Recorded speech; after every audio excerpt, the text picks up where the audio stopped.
Bonjour à tous. Donc, Christina Barlier, moi je suis avant-vente chez Genesis. Et donc Sabio nous a gentiment conviés pour présenter cette Mastercard.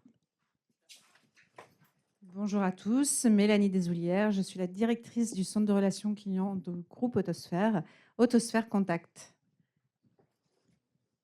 Bonjour à tous, je suis Alain Biraud, je suis responsable de production à Autosphère Contact pour les activités après-vente. Et bonjour à tous, David Ravia, responsable de production Autosphère Contact, partie commerce. Bonjour à tous, Laurent Boulbé, Sales Account Manager chez Sabio. On va laisser d'abord la parole à Genesis qui va vous faire une présentation et en fin d'intervention, on fera un témoignage et un échange avec Autosphère. Voilà, donc à toi Christina. Comme tu veux. Merci. Donc effectivement, on a prévu quelques slides pour vous parler majoritairement d'intelligence artificielle. Je pense que c'est un terme qu'on entend au quotidien, que ce soit professionnel ou même personnel, dans nos usages personnels. Alors je ne sais pas pour passer les slides si c'est moi ou... Ok, les flèches, on y va. Thank you, c'est pas bon.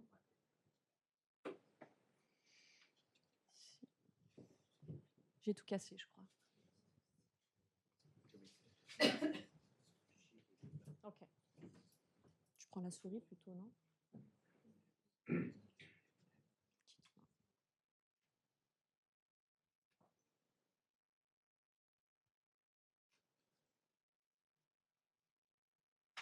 Alors du coup, je vais vous parler de deux thèmes principaux. Tout ce qui est agent virtuel à base d'intelligence artificielle, c'est vraiment de l'IA qui va venir prendre le rôle d'un agent, d'un collaborateur de plateau et qui va pouvoir réaliser des actions afin de décharger un petit peu les flux qui arrivent sur vos centres d'appel. Et puis ensuite, on parlera également de tout ce qui est solution copilot avec de l'agent augmenté. C'est-à-dire que si l'intelligence artificielle, le virtual agent, n'a pas réussi à régler la demande ou à traiter la demande et qu'on bascule, on escalade vers un humain, comment on accompagne cet humain-là, ce collaborateur-là, et on lui met des outils d'IA qui, ces outils, vont l'aider justement à répondre rapidement et efficacement aux demandes. Donc, c'est les deux thèmes, agent virtuel et conseiller augmenté.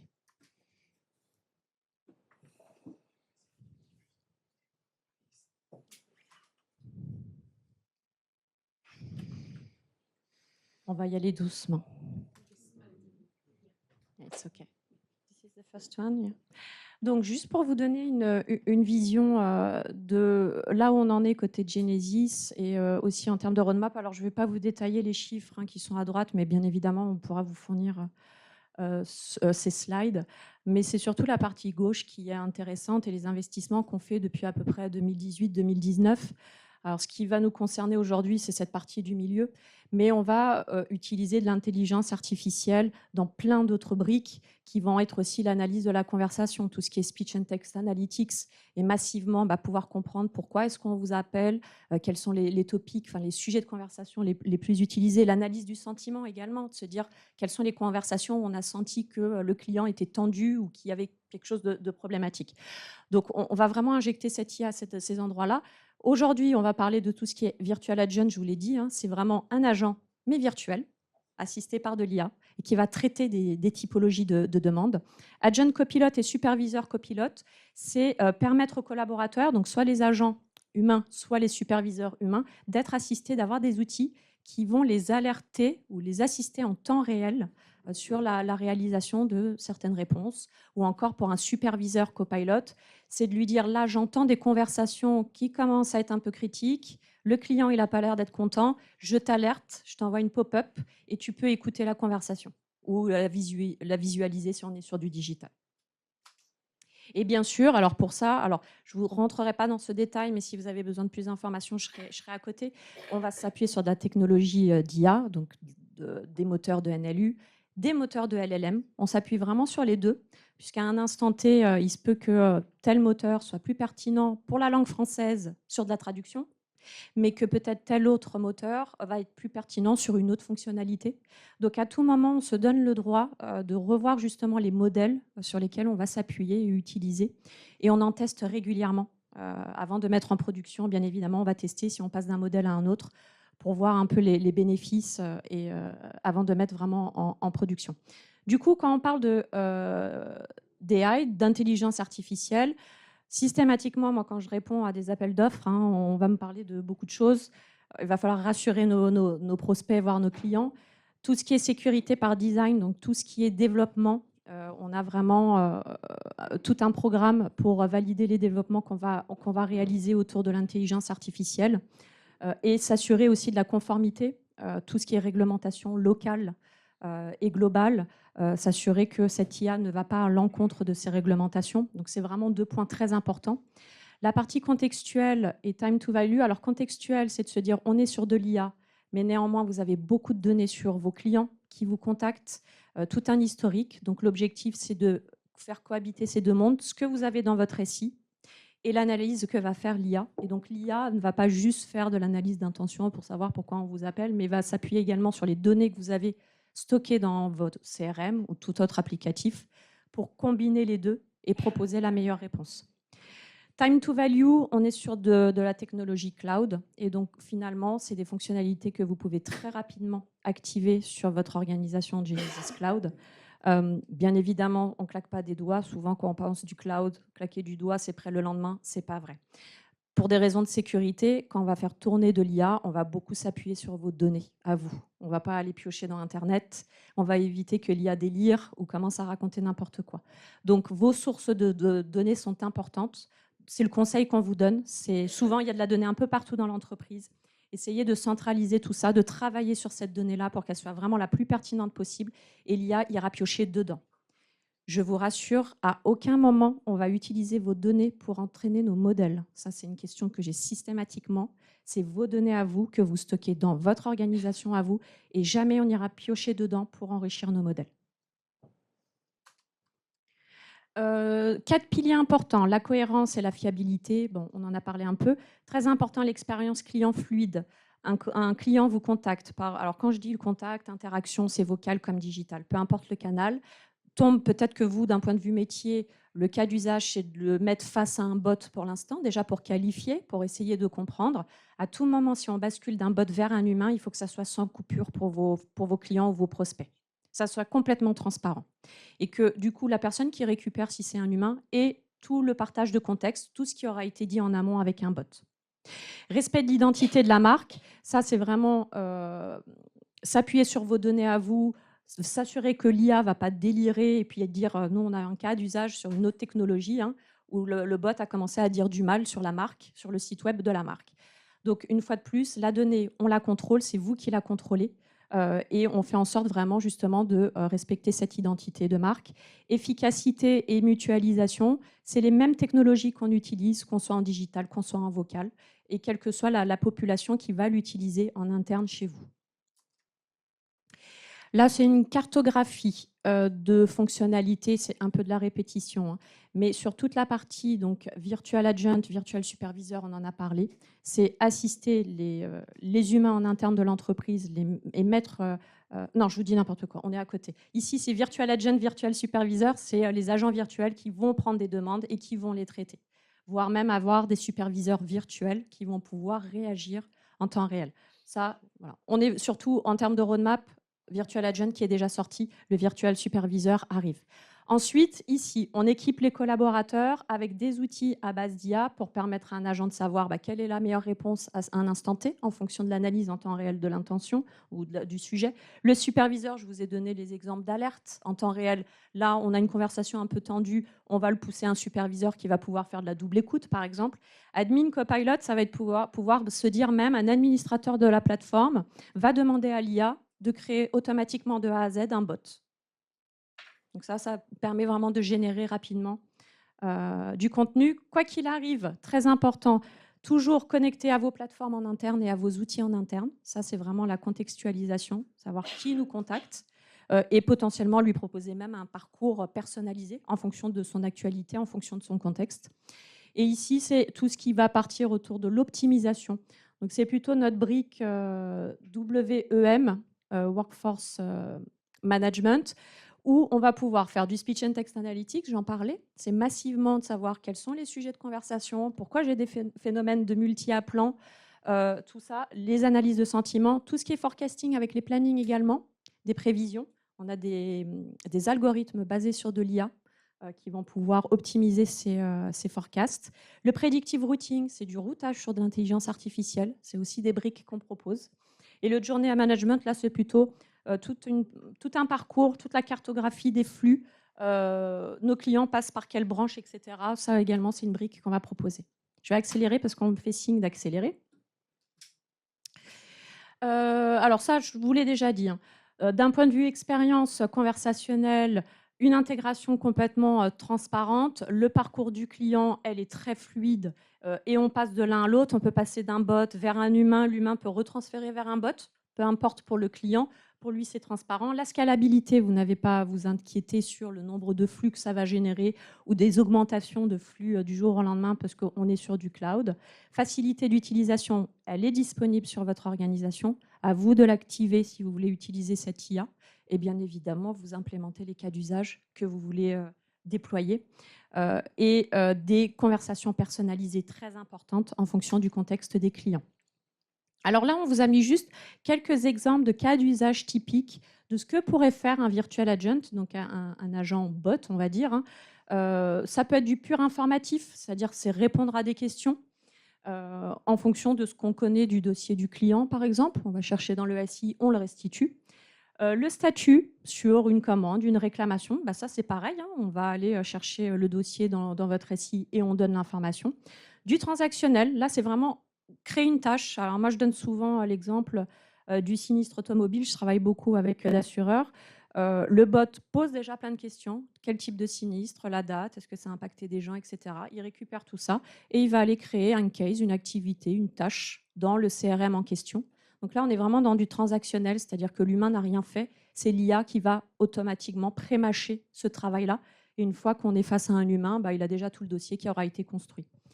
Et juste la qualification, c'est de savoir pourquoi vous nous appelez pour pouvoir router, distribuer vers la bonne compétence. C'est vraiment un exemple. Il y a vraiment différents types de typologies de virtual agent. Et tout ça pour vous dire que nous, on est plutôt sur une technologie un peu hybride. On n'est pas sur du statique où on va vraiment définir tous les parcours du début jusqu'à la fin. On n'est pas non plus sur du bot où on laisse la main au bot pour vraiment définir ou trouver la réponse. On est vraiment entre les deux en s'appuyant sur des moteurs de LLM. On a différents types de moteurs de LLM. Mais du coup, c'est vraiment un modèle hybride et flexible qui nous permet vraiment d'apporter le meilleur dans ce type de solution. Ici, une fois de plus, à tête reposée, vous pourrez avoir quelques métriques où on voit des augmentations de l'usage du self-service ou encore de résolution de certaines typologies de demandes sans avoir à passer par un agent, typiquement. Et la résolution au premier contact, c'est des métriques qu'on constate chez certains de nos clients. Ici, un exemple de virtual agent où, quand c'est virtual agent qui traite, c'est transparent, personne, les collaborateurs ne voient pas, sauf si le virtual agent transfère vers un humain. Et dans ce cas-là, s'il transfère l'interaction vers le poste d'un humain, et cet humain-là, ce collaborateur-là, va voir le résumé de ce qui a été fait par le bot. Le code de résolution également, pour lui, on parlait d'une assurance auto, par exemple, le résumé et la résolution de la demande. Ça, c'est important parce qu'on évite de faire répéter la personne et on continue le dossier s'il y a besoin de continuer le dossier. Donc, tout est tracé, tout est monitoré. Et du coup, alors, très intéressant en termes de performance, dans les vues performance de Genesis, ce virtual agent, il fait partie de vos équipes comme un agent humain. Et en fait, vous avez ses performances également, c'est-à-dire les temps de conversation, les taux de transfert, comme si c'était un humain. Et du coup, vous pouvez un peu comparer entre un humain et un bot, voir un peu les performances. Donc, ça fait complètement intégré dans nos vues de statistiques. Donc ça, c'est ce virtual agent qui nous aide en amont, qui peut traiter certaines typologies de demandes. Mais s'il a atteint sa limite ou que le client souhaite absolument parler avec un humain, on bascule vers un humain. Et dans ce cas-là, je crois que j'ai passé un slide. Et dans ce cas-là, on va retrouver la solution Copilot sur le poste du collaborateur qui va pré-mâcher également le travail du collaborateur en fournissant, alors je pense que voilà, c'était celle-là. Donc on l'appelle le compagnon, alimenté par de l'IA qui va trouver des informations pour l'agent, qui va l'aider potentiellement même à initier des processus avec des scripts qui vont lui dire bah là, j'ai compris que le client voulait souscrire à tel produit. Voici les différentes étapes à réaliser. Et là, on est vraiment en mode accompagnement. Et le collaborateur va vérifier qu'il a bien fait l'étape 1, 2, 3, 4 pour aboutir à la souscription du produit en question. Donc ça, c'est des choses aussi qu'on va pouvoir pousser. Et bien évidemment, ce copilot, alors ici, on le voit, le push d'articles en temps réel, parce que là, on parle de booking pour un vol, un billet d'avion, parce qu'on a analysé toujours en temps réel. Et sur le poste du collaborateur, on pousse l'article de la FAQ qui va bien par rapport à l'intention qu'elle aura détectée. Et même un peu à la Google, on va surligner les passages les plus importants de l'article, toujours dans cette optique d'aller vite, de trouver l'information plus vite, parce que des fois, les articles, ils sont plus ou moins courts. Hein. Donc, l'IA va aller extraire vraiment le passage le plus important. Le résumé, c'est là où on peut gagner aussi beaucoup de temps à la fin de la conversation. Plutôt que le collaborateur rédige lui-même le résumé, l'IA va le faire. Bien évidemment, l'agent a toujours la main dessus s'il veut compléter, corriger ou autre. Le code de conclusion également, le code de fin d'appel, chacun a des termes différents, mais l'IA va en pousser et va en suggérer. Et donc là, l'agent va pouvoir modifier ou valider s'il le faut. La Next Best Action, donc la NBA, c'est ce que je vous disais avec ces systèmes de script qui va dire voilà, les prochaines étapes à réaliser pour réaliser telle action ou telle demande. Et là, on voit un exemple d'une démo qu'on a réalisée sur un site qui n'existe pas. C'est une compagnie de test chez nous. Mais c'est de se dire, voilà, l'agent virtuel a traité la demande en amont, a basculé vers l'agent. Et l'agent, lui, du coup, continue la conversation. Et à chaque fois, on a, alors là, on ne le voit pas, les push d'articles qui se basent à droite en fonction de l'analyse d'intention. Et surtout, le résumé qui est généré automatiquement à la fin de la conversation. Ça, c'est vraiment pour la partie copilot. Et si on finit juste sur la partie IA globale, je vous en ai parlé, hein, tout ce qui est écoute et apprentissage automatisé avec le speech analytics. Là, c'est plutôt manager, superviseur, qui réécoute une conversation.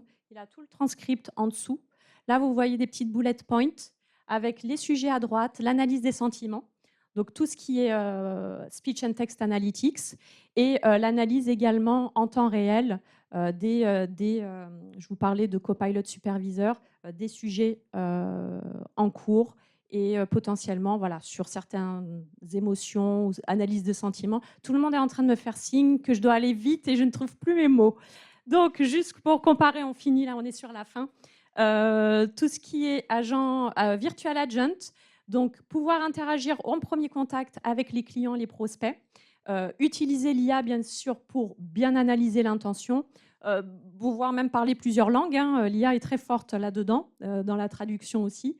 Et puis, s'il y a besoin de basculer vers un humain, Copilot prend la relève. Et là, on est vraiment en mode compagnon ou agent augmenté pour pousser la bonne information au bon moment en fonction de l'analyse qui aura été faite. La vidéo, on va la garder sur le côté. On pourra vous l'envoyer avec un exemple justement de Guided Flow, donc qui est un script qu'on a créé pour guider le collaborateur dans sa démarche. Et voilà, j'essaie de me dépêcher avec les grands yeux qui s'activaient autour de moi. Merci. Désolé. Hein. Voilà.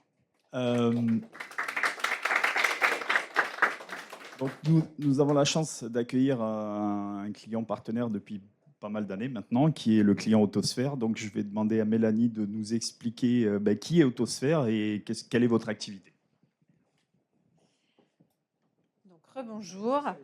Autosphère, je pense que vous connaissez tous, c'est le premier groupe de distribution automobile en France qui est composé de 25 marques et 250 concessions, de ses centers Autosphère, de ses carrosseries Autosphère et du centre de relations clients qui est Autosphère Contact et dont je suis la directrice.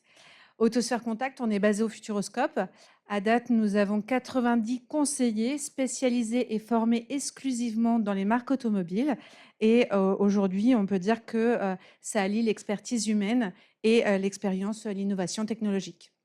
On fait le lien entre les concessions et les clients. On a vraiment une vision client à 360, puisque on accueille les clients dans leur intention d'achat, on les retrouve à la prévente et aussi pour les baromètres de satisfaction. Donc, on est vraiment, en quelque sorte, la boîte à outils du groupe. Aujourd'hui, le CRC offre la possibilité aussi au groupe de les accompagner donc, dans toutes les particularités que le groupe peut avoir. Et grâce à la technologie de Genesis, ça nous permet de vraiment concilier le lien Figital et en concession aussi. Quelques chiffres. Ouais, quelques chiffres concernant votre relation client aujourd'hui. Ça représente combien d'appels? Alors justement, pour moi, pour la partie commerce, en tout cas, en plus j'adore les chiffres, c'est environ 13 000 appels par mois. Donc pour remettre dans le contexte, j'ai 35 collaborateurs sur la partie commerce. C'est 15 000 leads bruts reçus. Alors quand je dis 13 000 appels, ça correspond soit à un projet d'achat, une reprise, les assurances, garanties, donc multidomaine. 15 000 leads transmis vers les concessions. Et donc multicanal aussi, mail, chat, appel téléphonique bien évidemment. Et dans ces 15 000, donc 12 000 sont transmis vers les concessions pour après être transformés vis-à-vis de nos vendeurs, tout simplement. Partie après-vente. Alors, sur le périmètre après-vente, sur les 110 concessions qui sont rattachées au CRC, nous avons donc traité 500 000 appels, plus de 500 000 appels en 2024, ce qui représente à peu près 41 500 appels par mois. L'effectif est de 50 à 60 collaborateurs lissés sur l'année. D'accord. Et pour gérer tous ces flux et toutes ces interactions clients, vous utilisez la solution Genesis Cloud. Comment vous l'utilisez aujourd'hui au quotidien? Alors, je vais dire qu'on utilise on va dire 5 piliers proposés par Genesis pour à la fois répondre à une efficacité opérationnelle et à une qualité de service. Le premier, c'est l'omnicanalité, que ce soit l'appel sortant, l'appel entrant, le mail. On exploite tous les canaux. Deuxième pilier, c'est le pilotage en temps réel, avec les dashboards, les vues réelles, qui nous permettent d'ajuster les flux, les fils et les compétences. Le troisième pilier, c'est la partie analytique, avec tout ce qui est la proposition de reporting, poursuivre les indicateurs, les KPI et le suivi des temps. Ces données nous permettent d'avoir la meilleure vision éclairée et prendre des décisions on va dire, avec les données qui nous sont mises à dispo. Le quatrième pilier, c'est la montée en compétence des collaborateurs. Donc, on l'a vu notamment, l'utilisation du speech analytique. Et je cherchais le mot, donc bullet point, c'est le bon terme, pour voir un peu les sentiments du client. Ça permet vraiment aux managers d'accompagner les collaborateurs lorsqu'ils sont sur des communications possiblement difficiles. Et tout ce qui est partie outils d'évaluation, calibrage. Et le dernier pilier, là, on est plus sur l'adaptabilité, justement en utilisant les fonctions WFM, sur la planification pour vraiment répondre aux besoins avec un plan de charge et un planning adapté. Voilà, les 5 piliers qu'on utilise. Très bien. Je crois qu'on voulait parler de challenge, hein, c'est bien ça maintenant. Quels étaient les challenges que vous avez rencontrés dans le cadre du déploiement de la solution et comment vous les avez relevés, vous y avez répondu? Le premier déjà, c'était d'exprimer nos besoins et voir les solutions qui nous étaient proposées. Donc il y a eu un travail en collaboration entre nos agents, nos équipes support, pour définir véritablement ce dont on avait besoin, à quel moment et pourquoi, et comment le développer. Ça, c'est le premier challenge. Le deuxième, c'est aussi au niveau des collaborateurs, parce que les collaborateurs entendent parler de l'IA depuis un certain nombre d'années. Le premier réflexe, c'est est-ce que je serai remplacé par l'IA? C'est de leur faire comprendre que c'est une amélioration de leur travail et de les accompagner sur ce cheminement. Et concrètement, si on doit faire un bilan désormais pour un travail de chargé de clientèle, c'est que l'IA va lui permettre de mieux se concentrer sur le client.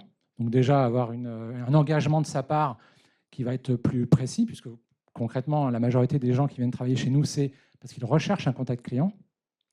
Et de ce fait, si le chargé de clientèle a de meilleurs outils pour travailler, le ressenti, on en parlait encore à l'instant, de la part du client, l'expérience cliente, en tout cas, va être améliorée. Donc c'est vraiment un tout. Et ce challenge-là, c'est vraiment très important, c'est de faire comprendre à nos chargés, à nos collaborateurs, que l'IA est là pour les aider et pas forcément les remplacer. Très bien, vous parlez d'IA. Donc, quelle est la prochaine étape par rapport à l'IA avec Genesis Cloud? Envisagez-vous de tester? Alors justement, donc là, on est en pleine structuration. On est en train de mettre en place l'Agent Assist. On a déjà bien travaillé avec les équipes métiers et les équipes aussi SI. On a aspiré toutes nos données qu'on avait chez un concurrent pour effectivement enrichir la base de connaissances. L'idée, effectivement, c'est que ce soit le plus confortable pour nous conseiller et puis, bien évidemment, pour avoir un ROI, pour offrir effectivement la meilleure expérience à nos clients, à nos collaborateurs et derrière, avoir une fluidité entre l'expérience qu'on peut délivrer à nos clients et à nos conseillers. Bon, ben merci. Est-ce qu'il y a des questions dans la salle? Que ce soit pour Genesis ou pour Autosphère, hein, bien sûr.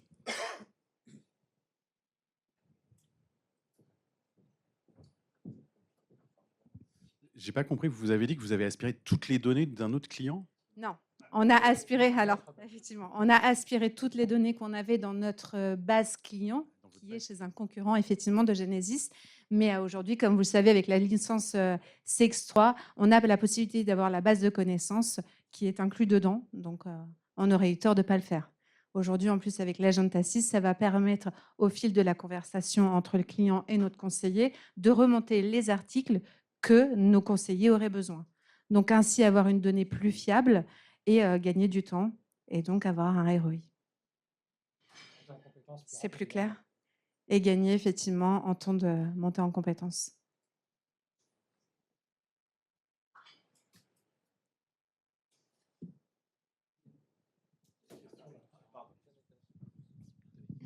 Merci. Je voudrais rebondir sur le point que vous faites sur le ROI. Vous l'avez dit 2 fois. C'est souvent un casse-tête pour les directeurs et directrices de la relation client, hein, le calcul. Et donc, ce qui m'intéresserait de comprendre, ce serait par où vous passez en termes de notions, de concepts, pour dire, voilà, là j'ai trouvé un ROI. Et il fait sens au-delà des trucs classiques, évidemment, qu'on va tous aller chercher, comme les gains de productivité. Alors là, aujourd'hui, on ne peut pas dire qu'on a le ROI. C'est ce qu'on espère. Et c'est ce qu'on a négocié justement, longuement parlé avec Laurent d'ailleurs. Mais comme on est justement en pleine mise en place, on ne peut pas dire quel gain on aura. Mais on n'aura pas simplement un gain en ROI, mais aussi en fiabilité des données, puisque là, c'est l'IA qui va nous remonter les articles. Et donc, ce n'est plus l'humain qui ira chercher l'information dans la base de connaissances que nous avons actuellement. Oui, c'est exactement ça. Je vais préciser un petit peu ma question. En fait, c'était plus comment est-ce que vous pensez aller le matérialiser? C'est-à-dire, est-ce qu'on va regarder plutôt du temps passé, de la réduction de temps de com, des trucs comme ça, ou le nombre d'appels dans la journée? Mais est-ce qu'on va chercher autre chose, par exemple, du taux de réachat ou d'autres mesures qui sont un petit peu en marge aujourd'hui, qu'on a parfois du mal à saisir? Et là, vous parlez de justesse de la réponse, des choses comme ça qui ne sont pas forcément faciles à mesurer. C'est là que je vais, en fait. Alors, la qualité, effectivement, c'est une juste question. C'est un autre pendant, effectivement, de ce qu'on attend de l'agent Assist. Ça va nous permettre, effectivement, de voir par rapport aux remontées que nous pouvons avoir du réseau, hein, tout simplement, de voir s'il y a une diminution dans ce que nous, on appelle les tickets, et ainsi voir l'optimisation et la qualité de ce qu'on retranscrit aux clients. Oui.